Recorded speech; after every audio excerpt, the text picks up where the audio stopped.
And welcome back, ladies and gentlemen, to the Fantasy Football Breakdown, part of the Wayniac Nation Network, because that's the big news of the week, ladies and gentlemen. We are now everywhere. Hopefully, you're watching us right now on Twitch, and you can see these addresses and places you can find us right now if you're looking. Twitch.tv/Ghost Breaks, or you could search Wayniac Nation Fantasy Football Hub on YouTube, or the big news of the week. You could catch us on the airwaves on Anchor, Spotify, and Google Podcasts. If you if you search the Wayniac Nation Fantasy Football Breakdown, and of course on Instagram, Wayniac_Nation_podcast_page. That's where you can find us. I, of course, am the Wayniac of Wayniac Nation, but I would not be complete without my two partners in crime. Joining me, as usual, is the one and only Mike Dunton. Dunton, how are you? I'm doing great. And interesting you said crime, because today in 1972, The Godfather premiered in theaters. Oh, an interesting little tidbit. I did not know that. Yeah, there you go. And I'm hosting trivia on Friday night, so that might be in there if you're paying attention. Bonus question. But that, of course, brings us to Ghost Breaks himself, the Mr. Fiamano, Fanduel Fee. A man by many names, but Fee, welcome back. How are we today? Yeah, I'm good. I'm just hanging out, trying to get some work done, but we're all good. Yeah. Well, if you've been following along, you know that the last few weeks we've done our way too early top 10 fantasy football quarterback rankings, running back rankings, and wide receiver rankings. We were going to move on to the tight ends, but there has been an absolute free agency frenzy in the NFL. And what we're going to do today is we're going to take a look at some of the bigger signings. We're not going to look at every signing now. We don't have that long a show. And if we did, you'd stop listening in 30 minutes. Let's all face reality. So we're going to look at some of the bigger names that impress us and kind of the big picture, how it fits into the fantasy football world. One of the things that we will look down the road is, if you've been paying attention to the NFL free agencies, there's been a lot of offensive linemen signing in new places with new faces. So that is going to transform offenses. But we'll get back to that later down the road when we talk about the top fantasy football offenses for the coming 2021 season. Today, the focus is on the big free agent moves that we've seen so far. And to start, we'll keep it simple, and we'll go to the teams that re-signed their bigger free agents that were out there. And two of those players, as a matter of fact, were ranked relatively lowly in our top 10s because of the uncertainty of where they would play. Dutton, we'll go to you on the running back, because we know that you have the tie to the Packers. Aaron Jones coming back to Green Bay. He was our composite number 9 overall running back. Does this change his ranking for you? I think it does. I think I'm going to hold off on that a little bit. The Aaron Rodgers drama continues up in Green Bay right now. And I'm kind of on the Aaron Rodgers side there, and we can get into that another time. Let's get back to Aaron Jones real fast. I think he shoots up, right? We had him at 9. I think that was our average. I think he's in top 5 now. At the very least, he's number 6, like knocking on the top 5 door. That offense is prolific. Aaron Rodgers is worried about post-2021, but he's still playing next year. And If he's playing as an audition for other teams, I think an angry Aaron Rodgers is not good for a lot of NFL defenses. So fair enough. And I think that helps Aaron Jones' stock tremendously. So Aaron Jones staying in Green Bay, I think, helps him and the Packers tremendously.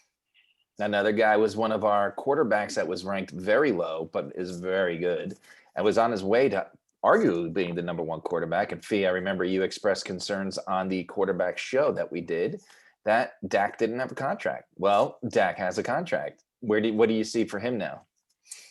Yeah, well, I still have concerns. Not too many concerns, because at the quarterback position, it's not like he has to do a whole lot of moving.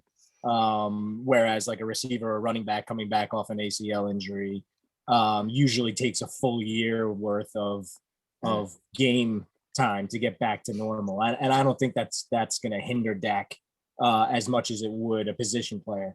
That being said, as long as Dallas fixes their offensive line problems, because they did have offensive line problems last year with injuries and everything else. So as long as they can fix that, Dak should probably get back to being, a top five, a top tier quarterback for sure. And and that's going to help Ezekiel Elliott, and that's going to help all his receivers. And he's gonna have a ton of weapons, just like he usually does. Mm-hmm. Yeah, and I do what you just said. Zeke can't be as bad as he was last year, especially if that offensive line gets cleaned up and healthy again. And I like his wide receiver weapons of Cooper and Lamb are back. I mean, that's a good stable to work with. Some other big names we really don't need to dig too deep on because we know how important they are to their team. And actually one of the other ones we'll touch on a little bit, but A-Rob, Allen Robinson, definitely one of our favorites here because of his steady Eddiness, and Godwin, because, Brady's getting the band back together, and Gronk re-signed out there. Brady took a restructured kind of deal, and looks like Mike Evans is willing to do the same if it comes down to that. So obviously those are two big. I mean, really quick to touch on it, I'm the Bucks fan of this, but I mean, they've re-signed everybody. I mean, yeah, the whole band is coming back together. Like, it makes it easy when you win a Super Bowl, right? So so obviously those are two big ones. Looking ahead, we're gonna look at some of the new faces that are in new places and how they fit into the big scheme of things. One of the teams that is making some moves especially at the wide receiver position are the New York Jets. So let's send our early condolences to Corey Davis and Keelan Cole, whose careers probably just fell off a cliff. But guys, I mean, what do we think, Dutton? What do you think first about those two wide receiver signings? Does that improve them at all? I mean, it has to, right? I mean, and we can applaud the Jets for trying. Right? They're trying to put a football team on the field. Like, we can't be angry at them. They're trying to be competitive, but I mean, they could sign Devontae Adams and Nuke, and it won't matter if we don't know who their quarterback's going to be and what's going to come out of that position. You know what I'm saying? Absolutely. So I think there's a big question mark still in New York. But like I said, if you're a Jets fan, you got to applaud the effort of, we want to be competitive. Offense is important in the NFL. We all know that. If Sam Darnold is your guy, that's your guy. Is he going to throw the ball to these two guys? Let's hope so, right? Is he going to? Well, it's no longer the most famous Joe to come out of the University of Delaware. It's no longer Joe Flacco because he's moved on to the Philadelphia Eagles, going back home. As a matter of, it's the hometown area. Right. So yeah, that's my answer. I think it's improving the team. But there's still a big question mark for that team. And I mean, let's face reality. 10 years from now, we're going to be talking about fantasy football, and the Jets will still be a question mark because that's what the Jets are. They're not going to be a dynasty anytime soon, right? They just, if there's a way to mess it up, the Jets find it. Sorry, Big Larry. Another big signing before we get into kind of our five bigger signings that make a huge difference was Emmanuel Sanders going to the Buffalo Bills. That's a pretty good weapon for our number one consensus Wayniac Nation fantasy football quarterback heading into the 2021 season. Fee, what do you think about Emmanuel Sanders going to Buffalo? I think it should open things up for Stephon Diggs even more so than what he had originally. John Ross was injured all year long, so he didn't factor into anything the Bills did. And when you get Emmanuel Sanders, I think Emmanuel Sanders still has something left in the tank. He's your quick twitch over the middle, type of guy, I think. And I think that's really going to open things up for Stephon Diggs even more so than what he had this past year. Over under 70 receptions, Emmanuel Sanders. I think under, but I don't think he needs to be the guy that have more than 70 receptions to make a fantasy impact or real life impact. I think 70 is his ceiling, but I think he's an easily 50 receptions 2 or 3 touchdowns, he's going to have a solid performance. And you said it. Stephon Diggs now has somebody to compliment him, and he really didn't have that. So yeah, and Fee also said it is that Emmanuel Sanders a good quick hit guy over the middle, and that's going to increase those receptions that you're talking about. So yeah, I think 50 is a better ballpark. I think 70 is probably your ceiling. I mean, he is getting up there in age. He's been around forever, and he has that's assuming. Banged up. I was going to say that's assuming he's playing 16 games. I mean, that's a big thing. So for anybody these days, but especially as you get up there in age. So if you're watching us on Twitch, feel free to comment in the chat. Yeah, please do. Tell us how we're wrong, because we love to hear how we're wrong. No one ever tells us how we're right. I mean, that's just the way podcasting goes. So here are kind of the big 5-ish moves that we like so far that we're going to talk about. And some of them are linked to other players involved. So you'll see what I mean when I say 5-ish. But the first big signing, is he? We don't know. We're going to find out, because we're going to go to the guy wearing the New York Giants hat to talk about Kenny Golladay. Fee, you've told us twice this week that you're absolutely in love with the Giants have been doing this offseason. Talk about how Golladay can help, and then Kyle Rudolph and a couple of the other signings. Yeah, so I am definitely in love with everything the Giants have been doing this offseason, and it's a lot. And it's not just the receivers and the offense. They're definitely doing things on defense as well that are going to help them. And I mean, we're talking about offense right now, and we're talking about free agency, so we'll stick to that. But Kenny Golladay should be the number one guy in New York, and he really should be a target that Daniel Jones looks for often, and hopefully he can be that guy for the Giants that they can go to whenever they need the big third down conversion or the jump ball, in the end zone or something like that. But Kenny Golladay, his hip injury is worrisome, but I feel like they wouldn't have given him such a big deal if it was really a problem. So yeah, he was out all season last year. I feel like that helps him, as far as getting healthy, and hopefully, he will be healthy, come the start of the year coming up. What do you think Kyle Rudolph does for Evan Drops-a-Lot Ingram? Yeah, so the Kyle Rudolph signing, I think, is more of a it's almost like they're trying to replicate the Patriots way with the 2 tight ends, right? You got the Evan Ingram is almost like the Aaron Hernandez style, and then you got Kyle hopefully Rudolph with less less of Gronk style. Hopefully Kyle with less of a criminal record. Yeah, right. Kyle Rudolph is the really good blocker, and he's also very good, catching the ball. But he's not like that big offensive guy and he's a little older now, and he does need foot surgery. But the Giants decided to sign him anyway, so hopefully he'll be healthy as well. Hopefully that foot injury won't come back to bite him. Once the season starts. And do we think, Dutton, I'll go to you since we just let Fee ramble about his beloved Giants. What do we think this does for Danny Dimes, Daniel Jones?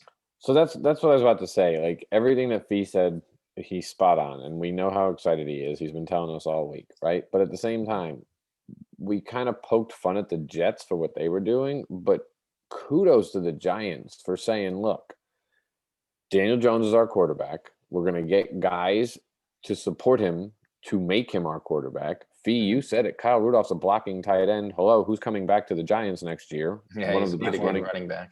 Yeah, he's pretty good, right? So the Giants are clearly building for their future. Their draft coming up in a few weeks is going to be really interesting to me to see what they do. I'm really interested to see what the Giants are doing, because everyone's been focused on Eagles and the mess that's going on there, and Washington might keep the Washington football team as their name now, I read yesterday, and who knows what's happening there. Dallas is penning all this money to Dak and this and that, but the Giants are quietly building a team that could be substantially good in a very bad division. Yeah. And it's funny that you said that they're kind of replicating the Patriots way, Fee, because that takes us to the next duo of signings. And now we know the Patriots made quite a splash.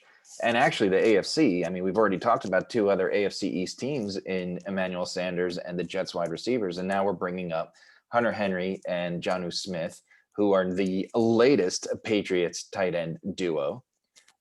I personally think they re-signed Cam Newton, so they're obviously going with him because they didn't sign him for a little change. It was not chump change. They signed him to a deal. He's going to be the quarterback, and if there was one thing Cam Newton did as a quarterback was work very well with Greg Olsen for a long time. So having two very good tight ends is obviously helpful. The question now becomes, is there's no more excuses for these two guys, to me, in my opinion. You're on the Patriots where tight ends flourish. You have a quarterback that needs the tight ends to be successful. Hunter Henry, every year is going to be his breakout year, I feel like, since the guy's been drafted. Okay? It has to be his breakout year. I'm not saying he has to be Travis Kelce, but we have to see it now, right? Because last year, he had a great quarterback, and it just still wasn't that big Hunter Henry year. So I don't know if there's excuses now. And Smith is great, but it's just more injury history with him. He's had a hard time staying on the field. But when he does, he's been great. So I think it's a great signing, and I think it improves the Patriots offense tenfold. Dutton, what were you going to say? Yeah, I mean, and you're right, Wayne. But the other thing too, it's like they're built again. I go back to like we're building teams around quarterbacks, right? And so Cam Newton cannot throw the ball more than 10 to 15 yards right now, right? I mean, he was like that in Carolina. So why not go get tight ends that are not Travis Kelce break the field wide open tight ends, but they can run an 8-yard route, catch the ball. Cam Newton's going to throw it to them. They're going to catch it, right? They can block when Cam Newton wants to run and scramble a little bit. So you are right. If Hunter Henry does not become a solid fantasy tight end next year, then he really needs to rethink where he's supposed to be and what he's supposed to be doing as a tight end, because every year he's going to be the next Travis Kelce. And you're right. Travis Kelce is a wide receiver. We know that. We've talked about it, right? He's on a level of his own. Right. But you still need to be a tight end that you are looked to in the red zone, that a Cam Newton who's going to throw the ball to you and made Greg Olsen a lock fantasy tight end. Right. It's got to happen. It's got to be this year, or Hunter Henry, we're questioning where you are fantasy wise from now on. So yeah, totally. Let's keep. Oh, go ahead. I can't believe that the Patriots actually have both Jonnu Smith and Hunter Henry. Listen, Jonnu Smith was like a top 5. Oh, he's great, but he just couldn't stay on the field.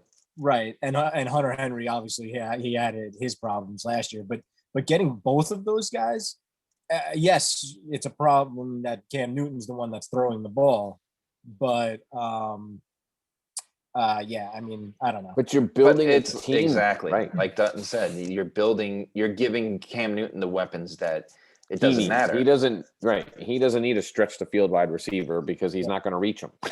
Yeah, so, for sure.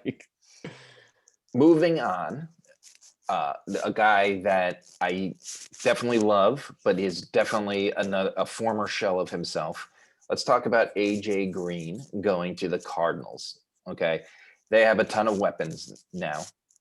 They have Nuke, Kyler Murray, and AJ Green. Fee, what do you think? What AJ Green are we going to see this year? And what does this do for Kyler Murray? I don't think you're going to see the AJ Green of old. I think that at best, he's probably like half of what he used to be. And all he really is a compliment to Nuke and someone to possibly take double coverage away from him. At times he'll still be able to do, a few things for Arizona, and I'm sure he'll be good. I just don't think he'll be fantasy relevant. Dutton, what about you?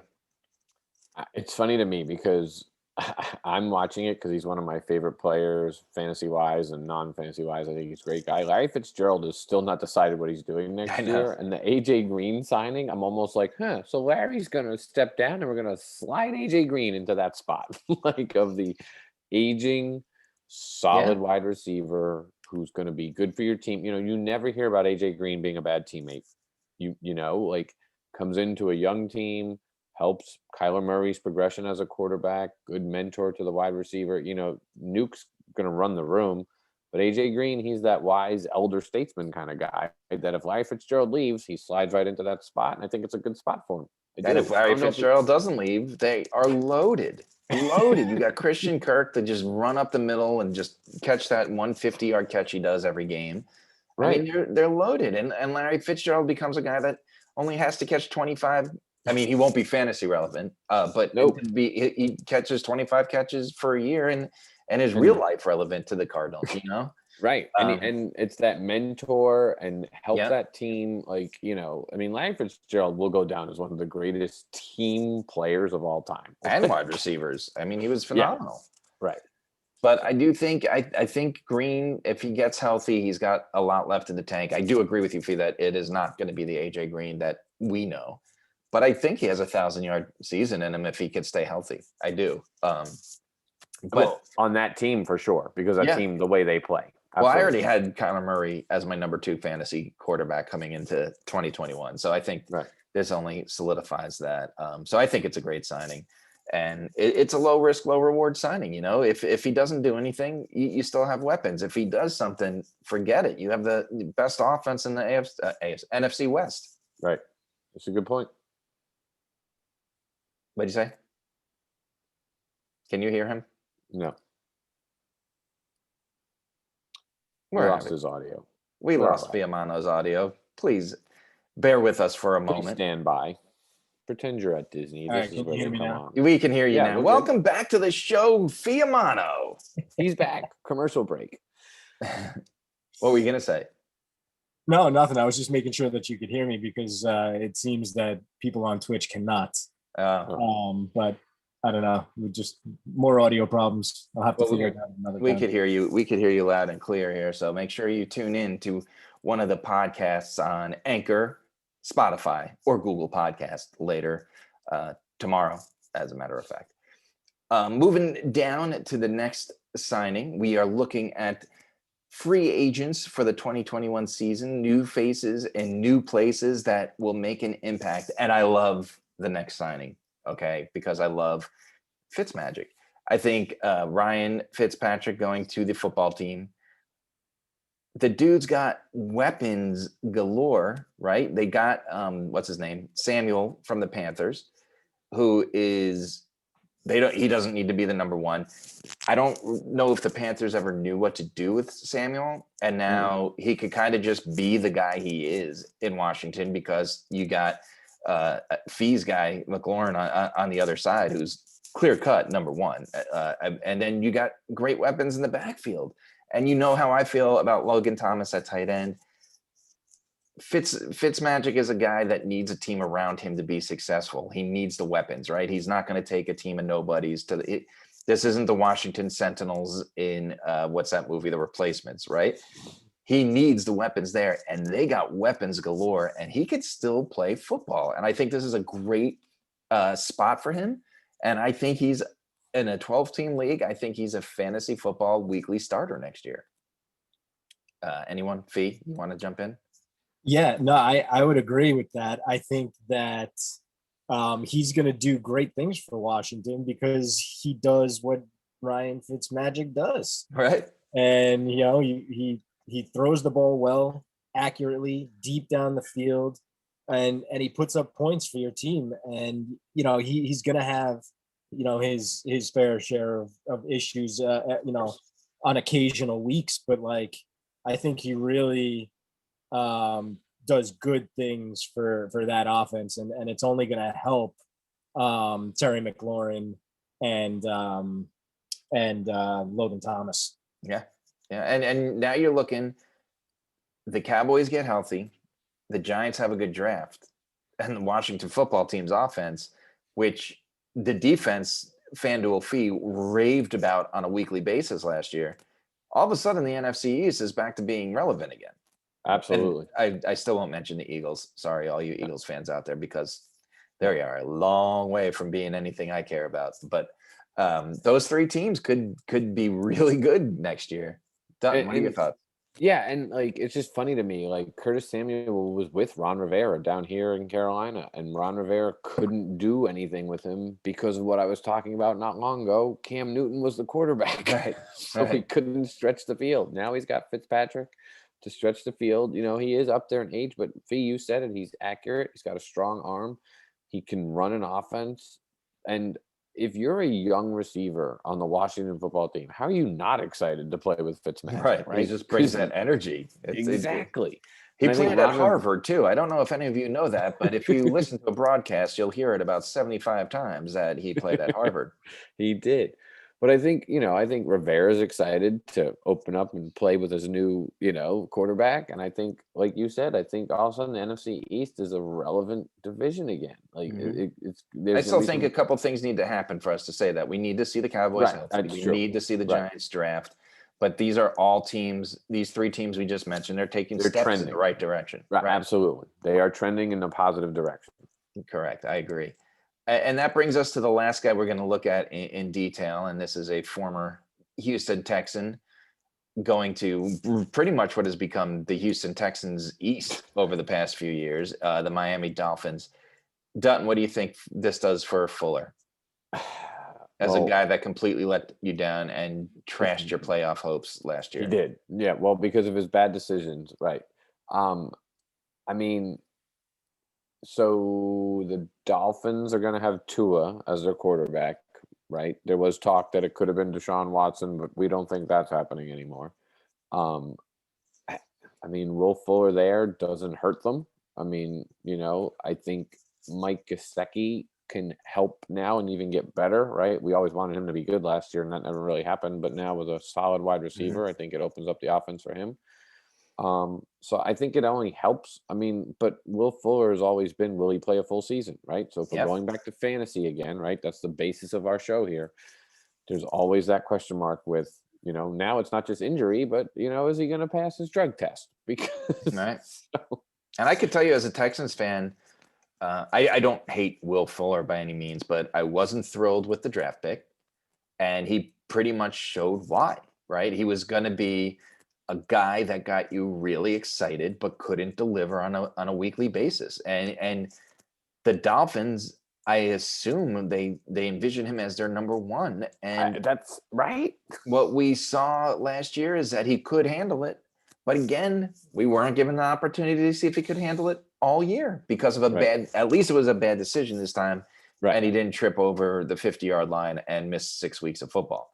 Right. So it's an odd signing for me, but obviously he's a difference maker. He's got that speed and he has the drops every now and then, but he's a difference maker. There's no question about it. And before Fee jumps in, really quick, I mean, I think the only reason it's a logical decision for the Dolphins is they were looking at everything else that was happening in their division. Right. And you had to counter. You had to keep up with the rest, you had to keep pace, and the Bills are out there running, and all of a sudden the Bills are like, okay, we'll pick up Emanuel Sanders, and the Dolphins like, whoa, wait, they're going to get better? Hold on. Yeah. So go ahead. Yeah, listen. So the Dolphins were supposed to be like the breakout team in the AFC East. They were. And it turned out to be the Bills. Okay. And it's still the Bills. And now the Dolphins are just trying to play catch up. And just like Dutton said, they need to keep up with the Joneses. And, Will Fuller, all the caveats you said, Wayne, if he can stay healthy, if he can stay on the field,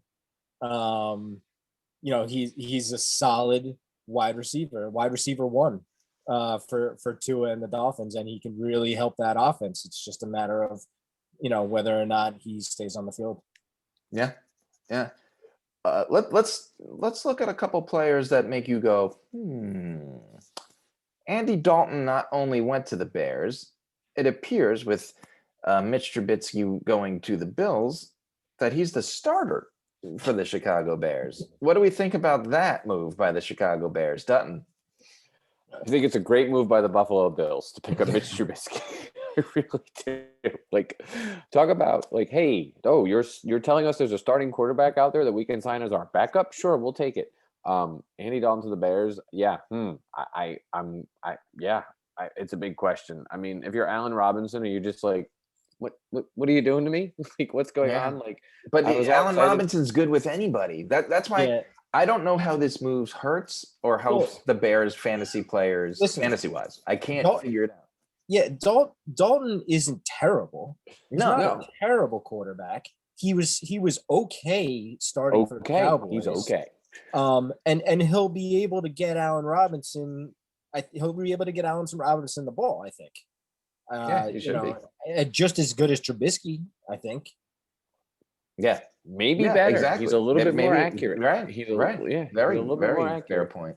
Right. So I feel like it doesn't hurt Allen Robinson at all. Does it help the Bears as a team, not fantasy wise? Probably not. And like really quick, if you're a Bears fan and you're hearing the Bears offering 3 first-round picks and starters and For third-round Russ. picks for Russell Wilson, and then you end up with Andy Dalton, are you like, whoa, what happened there? Well, I think it's funny that they offered 3 first-round picks and whatever else it was involved because there was Right. more, and Yeah. that the Seahawks were just like, nah, we're good. Yeah, we're good. We'll just have our unhappy quarterback stay here. It's fine. Yeah, really weird. You can keep your 3 first-round picks. We'll be all right. Another good. curious signing to me was Kenyon Drake going to the Raiders. Oh. You know what? Let me talk about this real quick. Go ahead. Go ahead. I don't know what this does for Kenyon Drake, but I tell you what it does for the Raiders is that it really hurts Josh Jacobs' value fantasy wise. But It really does. there has to be something to it, right? Because all last year you heard me on this show complain that Gruden doesn't know how to use Josh Jacobs. Does Gruden just not like Josh Jacobs?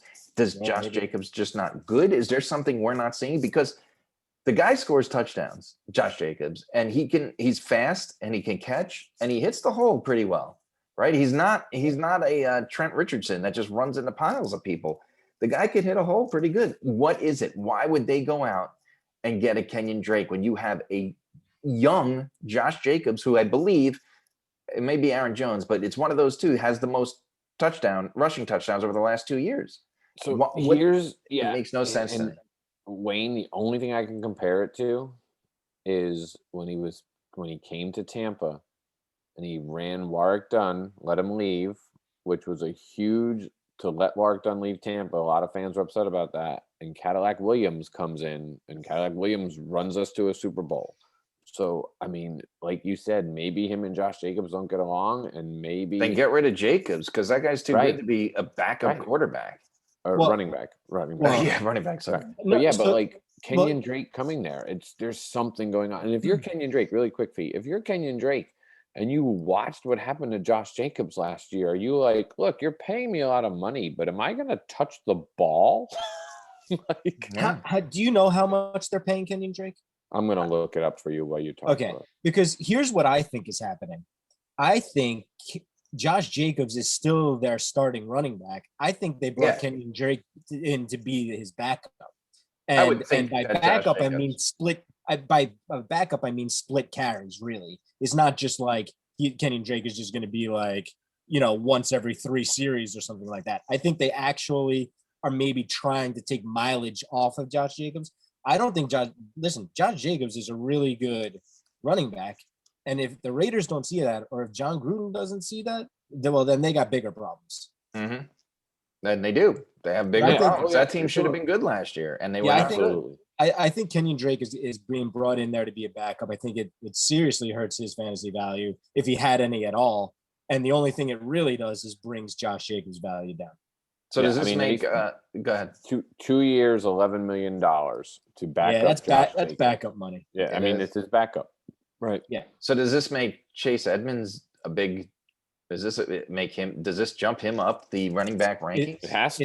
It has to, because who else do the Cardinals have to run the ball? Yeah, Well, must be their looking at quarterback. right. Their quarterback. Yeah, you can't keep having your No, I'm just 5'9" giving you a hard time. quarterback run the Right. ball all game long and be your starting running back. Oh, of course. No, I agree. No, you're right. I mean, no, Chase Edmonds becomes a viable fantasy running back now on an offense that we talked about earlier. That's 100%. going to be very good. Okay, so we're running out of time, so we have 2 quick categories left that we want to look at, and the first one is who cares? Jared Cook to the Chargers. another landing spot with another great quarterback. Is this guy going to do anything on a week by week basis? I'm not talking about the 2 touchdown 100-yard week that he gets for you every third, fourth week. Who cares? Who Right? cares? I mean, he had Aaron Rodgers. Who cares? He said everybody. Drew Brees, he goes to every Hall of Fame quarterback. It doesn't matter who's catching this guy. And Jared speaking Cook, of, go ahead. Jared Cook is the Wayniac's favorite tight end. Ugh. And then speaking of catching or lack thereof, Aguilar going to the Patriots. What do we see here? And Kendrick Bourne, he went to the Patriots. So the only thing I care about is that apparently the Washington football team was possibly chasing Nelson Aguilar, and I'm like, okay, well done, Ron Rivera. You got a better fish when you caught your old wide receiver. So yeah. I mean, we Curtis just talked Samuel, about right? yeah, right. I mean, we just we didn't talk about Curtis Samuel. We did a little bit with did. Fitzmagic, just that he's going to be in the right spot now. Yeah. All right. Well, I mean, the fact that Washington now has Fitzmagic throwing the ball to both Curtis Samuel and Terry McLaurin and Logan Thomas. Right. I mean, Washington's offense is going to be And very Gibson. good. Gibson's a good receiver. And Antonio too. Gibson. Yeah. Yeah, they're going to be just as good. I mean, like they'll probably be they'll be better than the Giants offense, I think. I would agree with that. I mean, the Giants are going to have a solid offense with Saquon and Galladay and Slayton and Sterling Shepard and Evan Ingram. But I think Washington's offense is better. Yeah. And the last category we're going to look at is I believe the kids call it the WTF category. And it's my Texans on pretty much every signing. You go out last year with the buffoon, Bill O'Buffoon, and go trade the best receiver in football for David Johnson, who's making $1 quadrillion a year to play on one leg. And then this season, you're stuck with his contract. And you go out and sign Mark Ingram and Philip Lindsay, who both were injured most of last season. So what did you do? Did you sign these 3 guys to each play 3-week spans and then get hurt and then get the other guy goes and then the other guy goes and the other guy goes? It makes no sense. And then you let Will Fuller go and Dante Moncrief is your answer. And so the guy you brought in, bring back Bill O'Brien. What the hell is this stuff? They're going to have Tyrod Taylor throwing the ball to Dante Moncrief with 3 running backs that can't stay healthy for 4 quarters. This is a train wreck. I want Bill O'Brien. Yeah, listen, for your fantasy year, do yourself a favor and stay far, far away from the Texans. Far away. Far away. It doesn't matter who their starting running back is. It doesn't matter about anything. You can't even sign. You don't even want the Texans defense because J.J. Watt's in Arizona. Oh, they're awful. They're awful. And then my last WTF, and we'll wrap up the show and let you guys go back to watching basketball and such. Juju. No shame going back to Pittsburgh. But when the Kansas City Chiefs offer you a big money contract, why are you going back to Pittsburgh? I got a theory about this. I'd love to hear it. I got a theory about this. Next year is the new TV deal. Yeah. Right. Okay. So Juju is banking on the loyalty payment after this year, right? Hey guys, So he's betting on himself. He is. Betting on himself with the team that he's playing on. I mean, he likes Pittsburgh. Pittsburgh loves him. Right? And Ben can still get him the ball.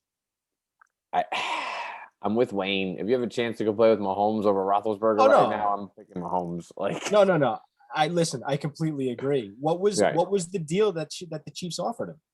I don't think we ever knew the. But was it only 1 year?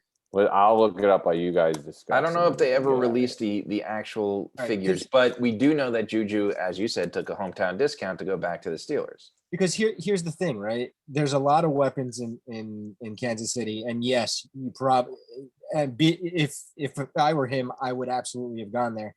But it would probably take away from his numbers, which would equal him not getting a big money contract coming out of next year if it was only a 1 year deal. That's fair. So he's betting on himself in order to prolong and get a gigantic deal once the I money. mean, he's comes in. getting like offensive lineman money. He's getting $2.4 million for this year to play for the Steelers. Like that's what he. Yeah, I That's go to the the Chiefs only. all day long. That's the hit to the cap that he is for the Steelers this year is $2.4 million. I mean, that's a huge bet fee. I'm with you. I told you. I mean, he's betting on himself, but it's a huge bet to take that the Steelers are going to come back to you next year and say, okay, we owe you $56 million or something. Like that's a lot. So, Well, I think this was a fun episode. I think was digging good. into these free agencies was fun, but we will return to our rankings next week. We'll have the tight ends that you should look for. I guess we'll do a top 2 episode and call it a night because tight ends stink. Sorry for the first 20 minutes of the audio issues we had on Twitch, but we'll get that fixed for next time. That's only Twitch. Go listen to us on YouTube, where you can find us at Wayniac Nation Fantasy Football Hub, on Anchor, Spotify, or Google Podcasts at Wayniac Nation Fantasy Football Breakdown. And go ahead and like our Instagram page at Wayniac_Nation_podcast_page. And we'll see you next week. Thank you, as always, for joining us. Give us a like, give us a follow, spread the love, and let everyone know that the 3 smartest fantasy football geniuses are right here at the Fantasy Football Breakdown. Have a good week, guys.